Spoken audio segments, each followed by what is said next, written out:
হঠাৎ করেই হুজুর মাইকে আওয়াজ করলো যে এলাকায় ডাকাত পড়েছে। কি একটা অবস্থা! এত রাত্রে দেখেন ৩টা ১২ বাজে, এই সময় উঠে বসে আছি।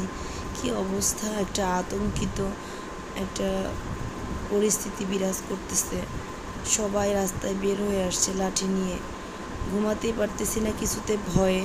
এরপর সেনাবাহিনী আসলো, ওনারা এসে টহল দিয়ে গেল, ওনারা ওনাদের ফোন নাম্বার দিয়ে গেল। আর চিন্তা করেন, এখন আপাতত ক্ষমতায় কেউই নেই। সেনাবাহিনী আপাতত ক্ষমতা নিয়েছে। এই সুযোগে কিছু লোভী, মানে কি বলবো, আর ওরা সুবিধাবাদী লোক। ওরা এলাকায় ডাকাতি করছে, মানুষকে হয়রানি করছে।